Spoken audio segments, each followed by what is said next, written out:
Welcome to the art and science of difficult conversations. I'm Chris. And I'm Lucie, and we love having difficult conversations. That's right. And each week we'll either share a tip, hear how others have gotten better at difficult conversations, or demonstrate common difficult conversations and what to do and what not to do. Let's get into it. So today in our role play strategy, this is something that hits home for a lot of people. It's about how to have a conversation with an older family member, a mom, an aunt, somebody about the need for sometimes maybe assisted living, for a nursing home.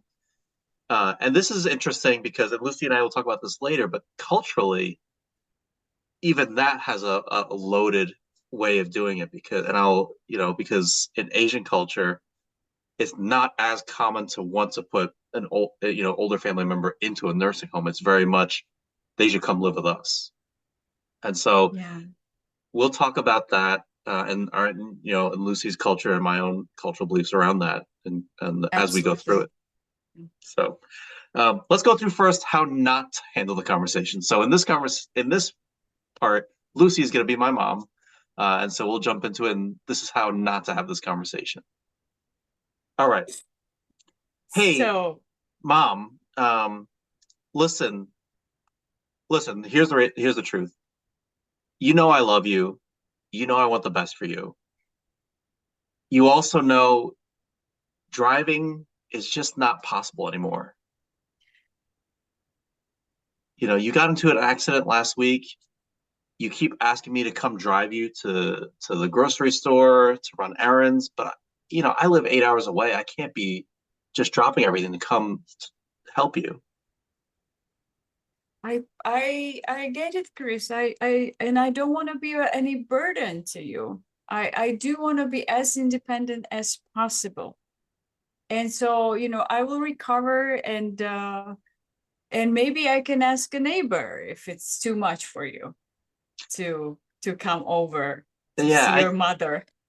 I get it, but I think if you were, I'd feel a lot safer and happier knowing that you were somewhere where somebody could take care of you all the time. And I've looked it up as some cool assisted living places that you could still be doing your own thing, but there's people there that can help you.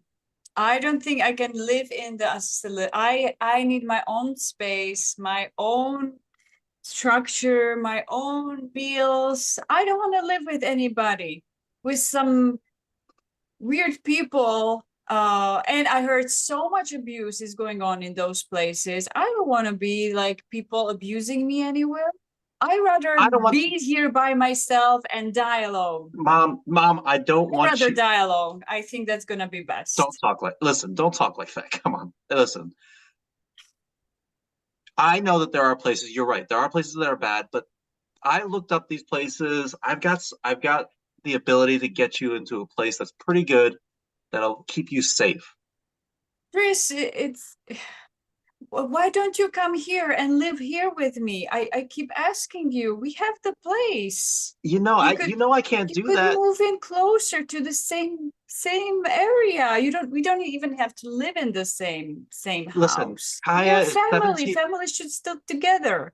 You're just leaving me somewhere in a house with the strangers. Listen, look. I give you everything. I agree. And you put me in a house. I would if I could. Kaya's 17. Like, if she was, younger, maybe. But she's, 17. She's about to graduate. Like, why uproot her now? Like, that doesn't make any sense. She's about to graduate with her friends. She can go to college. And then, in a couple of years, maybe we can discuss that. But right now, I'm concerned about you right now. Well, it doesn't seem like it. It's always somebody else is more important than your mother. Mom, come on. Listen, just please promise me you'll think about this, because I would love to be there more often. I can't. Yeah, I don't know. I'm telling you my opinion. I really don't want to go live in some place for some old people. I don't know what to tell you, Mom. You are getting older. No, I don't. You are getting older. That's the truth. Then It is. Well, then I'm gonna be here by myself. It's okay. I Ah, rather have my independence. I understand your concern, but it's at the same time I have the right to live my own way. yeah, And if I get into accident, well then I'll deal with it. Or yeah. Let's cut it there. okay. Let's cut it there. Um, Boy, I think this Well, is such a I was personal topic. challenging. We're all working through some personal stuff here. But what do you, from your point of view, from the person on the other side, what didn't go well there? So I would take first responsibility for myself here, and and I think I was really giving you a hard time there. One of the strategies that some people may use out of place of worry or fear, kind of the guilt tripping. I've done everything for you. I gave you my life. I've done so many years for you, and you cannot even do this little thing Mm, for me. mm, yeah, Once in a week to visit your old mother. yeah. And it's very difficult to be on the receiving end. And it's also very difficult for the person because there's a lot of pain, there's a lot of grief, especially if they lost their significant other. Then it's a huge, major life shift, life change. Hmm. And especially if they also see their, friends, peers, maybe be getting disabled or even dying. It's very difficult. Hmm. And in our society, we don't have the resources to support them as much yet. Yeah. Maybe it's going to change. And those resources that are there, they have already the bad reputation for abuse. So Hmm. there's a lot of fear, lots of uncertainty, even grief for that person. And one of the ways that people have the tools is the kind of guilt tripping. So I think that was kind of, I used that tool, Hmm. Hmm. unfortunately. And then another thing that I see that I did that didn't work well, actually, I really didn't acknowledge you. You kept saying, how much you care, how much you actually love me, and that it's coming out of place of care and really you want me to be safe. Mhm. And I didn't acknowledge that. Mm. I was just saying the same thing. No, you actually don't care about me. Because if you did care, you would act the way that I want you to act, which is you move closer to me and you do what I want you to do. Mhm. So kind of it was more about my needs rather Mm. than yours. Mm. And I Yeah. even didn't want to think about that or think about other people's needs. It felt like I was thinking very personally, if I'm not in the center, you don't care about me. Kind of the Mm. Yeah. all or nothing thinking almost. Right. Um, Right. so that It's also doesn't work in relationships. it it's so funny that you used, oh, it's not funny, but it's great that you used guilt trip because that's exactly what my mom would have said. Yeah, I've been on the receiving end, so I Yeah. could channel.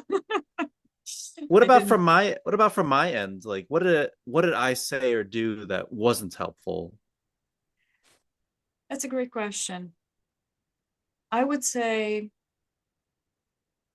being there with me a little bit and helping me maybe explore my own fears Mm. and kind of helping me reconnect to how is it for me and maybe having me feel like I'm being heard, also validating my concerns. Mm.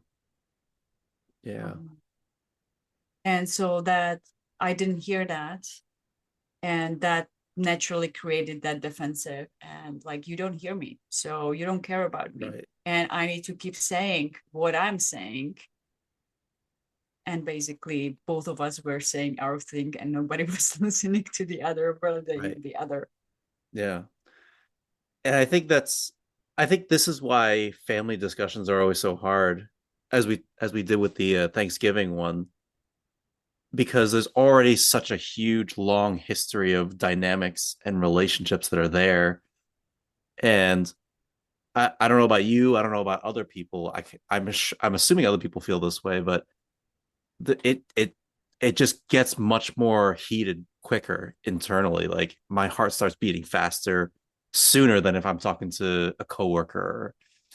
It like I'm on a knife's edge right away. Yeah, absolutely. I know for myself, we've had some intense, I moved basically on the other side of the globe. It was not just the different state, but me Mm, personally, I moved to the other side of the world. So it's even more difficult to come visit. mm, yeah. And so for us, the conversation can also get more intense. Or when my dad passed away, it was also a very difficult time for our Mm, family. And how do we deal? And the emotions get more intense. that's right. And my mom also wanted me to come and live with her. And it's a major life decision. I would have to uproot myself when I've basically lived my whole adult life, basically here in the States. Right. Yeah. So it is challenging to navigate. And what I know about myself, I had to really prepare myself for those sometimes difficult conversations with my family members. So I know I am in a place where no matter what they say, I'm able to stay calm and Mm, really do my own grounded mm, practices to really yep. stay grounded, because I know if I don't, or if they catch me in a time when I am all stressed out by my own other stuff and I'm not able to kind of maintain that calmness no matter what, or that kind of being in that loving space and validating, Mm, empathetic, then things get actually worse and both of us get hurt. yeah, that's true. So why don't we try doing it a more effective way? I'll approach it in a more effective way, doing those things of listening and engaging. You might still be defensive. I think that's par for the course for any hard conversation. We're always going to be on Yes. edge, Mm-hmm. but if I'm the one facilitating it, it's incumbent on me to try to get us both back to baseline and back All right. to even keel so we can have that conversation. So let's take two. Let's see how it goes. Hey, mom, how are you feeling today? I have a little bit of back pain, Chris. It's Uh, after the car accident. It really hurts, but yeah. it's okay. I'm trying to get through the day. Thank you for asking. It's nice Yeah. of you. Is it worse today than it was yesterday? It's a little better today, I think, but with the weather, it's not helping at all. Yeah. Cold weather. I know it's cold. Well, listen, Mom, I'm glad we have a chance to chat. I want to really chat with you about something that I know. Listen, I know there's no easy way to say this, and it's hard for you to hear. It's hard for me to talk about.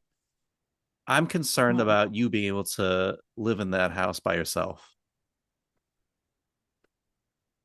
I, I hear you, Chris. I've been there in this topic before. You know my opinion. I'm really not feeling it to go live into some strange house. I've lived here in this house my whole life. It's Mm, with your father, yeah. we created this family here. There's so many memories. I know where to go, I know where to find things. I have my own space. Living somewhere I don't know anybody. It Yeah. where I hear all these weird stories, people being abused. I don't want to. You want me to go in that environment? I would rather here be by myself. Yes, sometimes I get hurt, but it comes with old age. Mm, But at least I have the yeah. peace of mind that nobody is abusing me, and I know where I am, and I have my own space here. Yeah. I mean, Mom, I hear you and I agree. I don't want you to be hurt by accidents or by other people. I don't want you to be hurt in general. Yeah, I mean, I know like that house is important. That's where I grew up, obviously.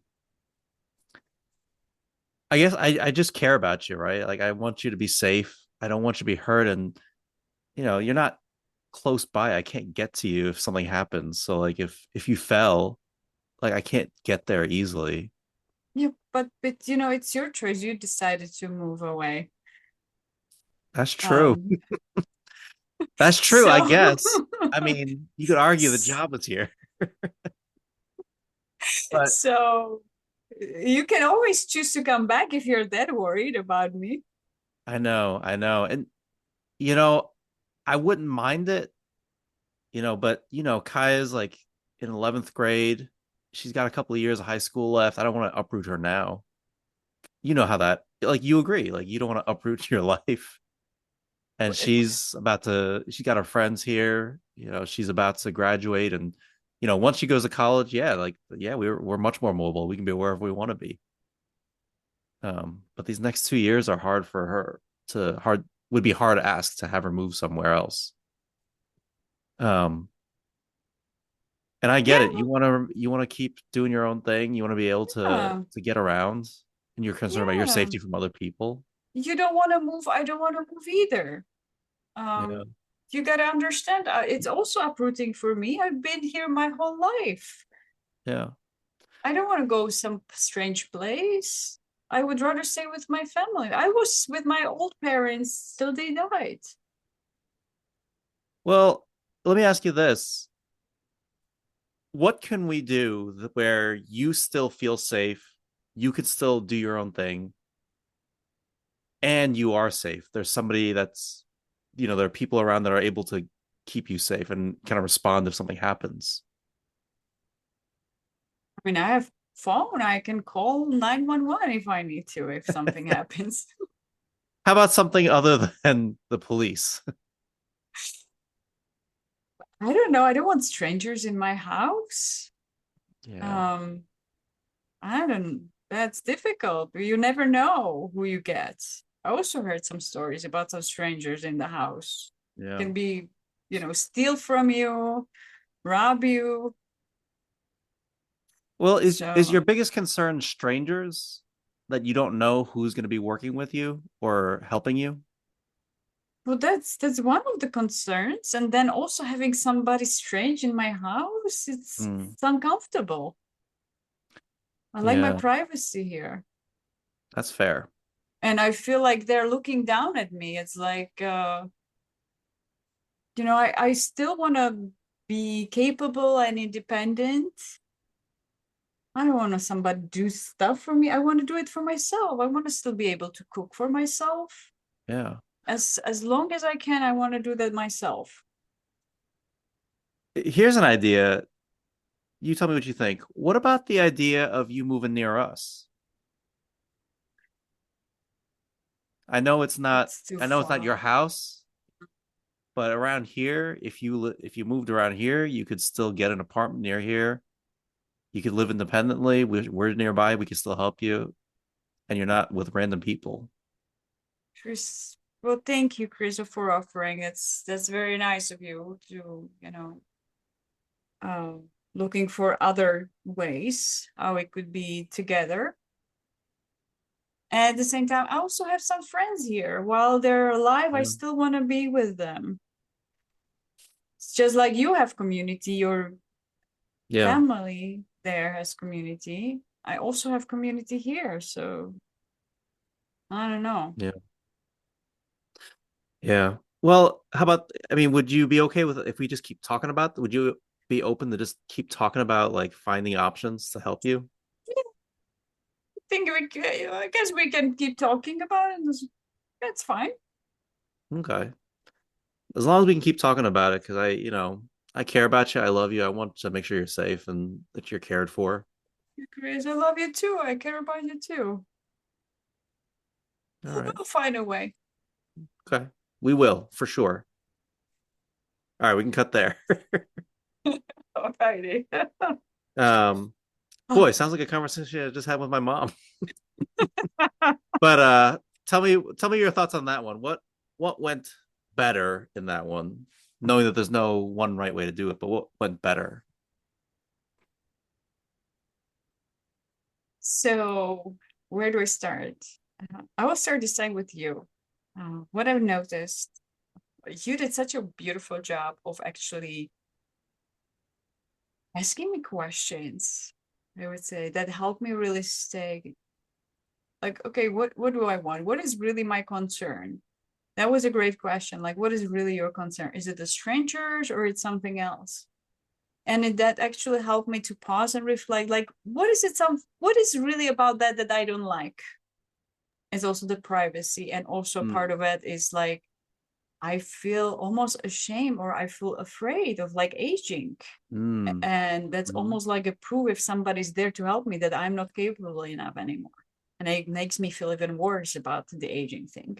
Yeah.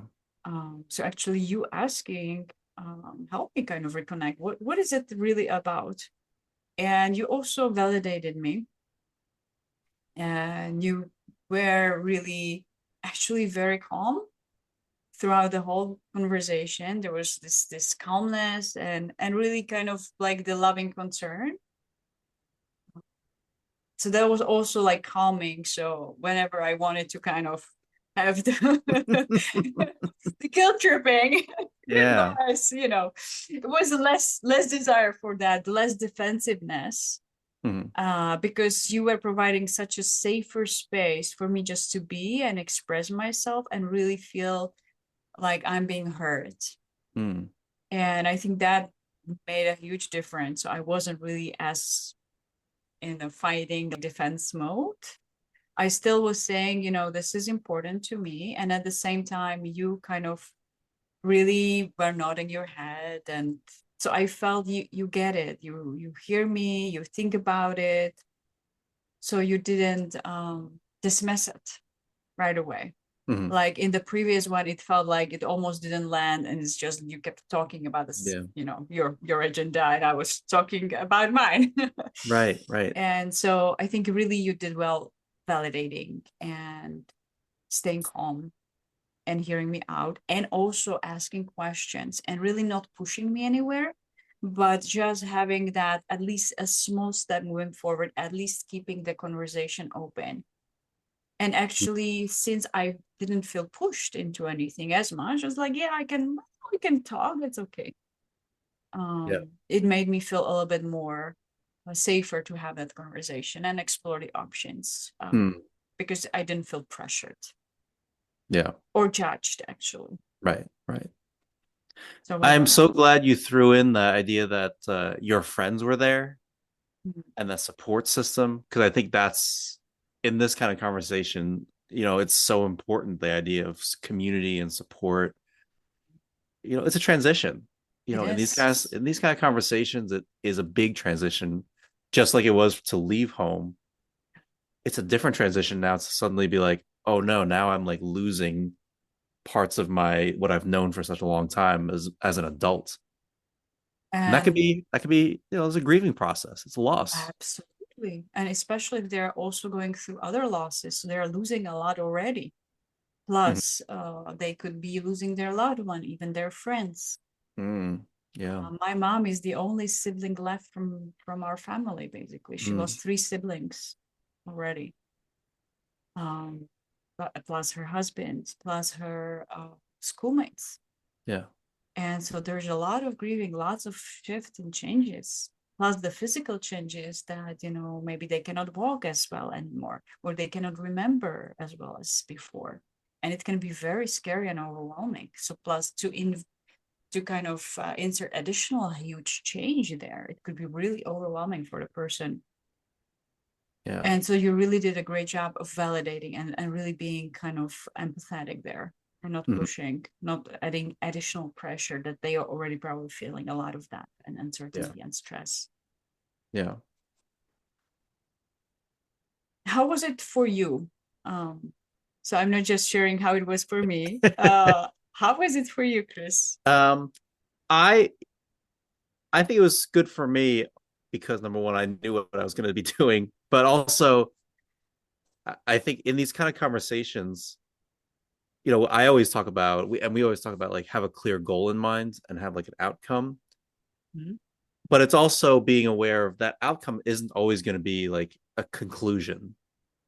Sometimes the goal is we just need to have continued conversation. We're willing to continue to talk about this as opposed to no, we're not talking about this. This is a roadblock. We're never going to discuss this. Stop talking about it. It's more, can we just at least open the dialogue to keep talking about it? And just being flexible, knowing that there's not going to be a one size fits all. And like, until I know truly what's bothering you or what the issue is, we can't solve the problem. So like, yes, you're concerned about independence. Um, you're really concerned about losing your support system, losing your friends, losing kind of privacy. Those things are super important to you in addition to the independence. And if I just focus on the independence, I'm going to miss the other things that are really bothering you. So it's really, this is the heart of like interest based negotiation, just really understanding what's driving the decisions. And so if I know that, then I have to also be flexible in knowing, okay, the solution I have thought of previously might not be the right solution. And if we can think of it together, you're going to be more on board anyway. You're going to be more willing to be invested in it and move towards it. That sounds like kind of that strategy would also give me some say in it Yeah, and empower me. that's So right. so that would be kind of addressing my concern, so I could still have a voice, which the Yep, fear of losing the independence is the fear of losing actually having a say. absolutely. How was it for you to be on the receiving end of the first interaction also versus the second one? Any changes that you've noticed? Um, I mean, the changes were clear, right? The second time you were much more calm. I think the emotion was still there, right? If we were Yeah. as we were talking in between, like the emotion is still there, the passion is still there. We just don't in the second one, we didn't feel like we had to talk over each other to get our point heard. You had plenty of space and I like had to fight to hold back and just listen and pay attention. But then I didn't have to fight to be heard either because you had felt heard, you felt listened to, you were able and willing to listen to what I was saying. And I was Mm, rephrasing it too. I wasn't saying you need to do this or you need to I know better for you. It's this is my concern also. This is my fear, this is my concern. I want what's best too. mm. Yeah, so in a way you also showed vulnerability and Yeah. were really not forcing me to make a choice right there at the spot. Right. So it wasn't like a power struggle. It was Right. more Right. compassionate, like really building that relationship, continuing. And actually that allowed me also to share, my love for you, my care Mm-hmm. for you as well, to put myself in that space rather than in the previous scenario. I felt more like hurt, not Mm-hmm. not heard, um, hurting that alone, that nobody cares about me, rather than Right. being in that space of feeling connected. Right. Right. And I think a misconception of these kind of conversations or what people even listen to this podcast for is what are the magical set of words that I can say to convince the other person to agree with me? And really it's about difficult conversations about are about creating deeper connection, deeper relationships so that we can solve the problem together in the future. So it's not really about the specific words or techniques, but really creating that connection. And yes, there are techniques and tools, Yes. um, but there needs to be also an intention of really having that empathy and compassion for the other. Right. Right. So that actually the emotional impact or kind of take away from that conversation, the conversation can add emotionally also and in Mm-hmm. relationship wise on a better note, even when they actually don't reach a decision, let's say, but maybe a small decision, a small step moving forward, just like let's just keep the conversation open, just like a Yeah. small mini step where Yeah. both parties say like, yes, yes, this is something that we can do, both of us. Yeah. I mean, it's no coincidence. The second scenario, we ended saying we love each other. The first one didn't end like that. It was like, Avoid. all right, I'll talk No, to I you don't later. want to talk to you at all. So, yeah, it's really about deeper relationships. And I think it's interesting. You and I both come from a culture where it wouldn't be normal. I mean, maybe it is more so nowadays, but it's not typically historically normal to say, let's go to a nursing home now. No, not at all. Yeah, both my grandparents and my mom actually still lives in the house that my oldest sister got. So she lives there. They built additional floor. Luckily, it's a big house, so they can have, private space. It's separate, yet they're still connected. She's just like a next floor above my mom. So if my mom needs anything, my sister and my actually other sister right there is too. They are there. Yeah. So at least that elevates some of my guilt and concern that I know she has the support. Right. If she didn't, who knows if I would even be here in the States. Mm. I don't know, because in my culture also, I don't know anybody from any of my friends that would put their parent into a nursing home. So actually, when we were preparing for this conversation, I said it's really difficult for me because I haven't actually Mm. been in that environment, even culturally. Yeah. Yeah, and before we recorded, I was sharing with Lucy that my grandmother, who has been living with my uncle my entire life, she recently in the past couple of years was put into a nursing assisted living because she has dementia. It's just becoming unsafe. And it was quite the transition and journey for my whole family to even just to come to terms with that. But I think it's interesting to see how it changes over time. And I think, I think it's important to adapt and be able to just meet needs and what is the best way to take care of people's needs and keep them safe. And and they had a nurse in the home for quite some time before that. So it's something that they had to really come to wrestle with. Yeah, and I think what makes these conversations even more challenging, it's really because they're emotionally charged. It's with people we've Right. known our whole life Yep. and that we have sometimes complicated relationships with. Exactly. Yeah. Um, so it's not just having a conversation with somebody at work that maybe we will leave the job and we'll never have to see them or talk to them again. Mm. Yep. Yep. But this conversation might be one of the most difficult conversations with our loved one and family members. Yeah. I agree. And it's a topic that I think it's important to actually discuss because with also us living longer and longer, I think this might happen actually become even a more challenging topic and more popular. I even have clients right now, even one of them uh, wondering, my husband, he's starting having symptoms of dementia. How Mm. do I deal with this?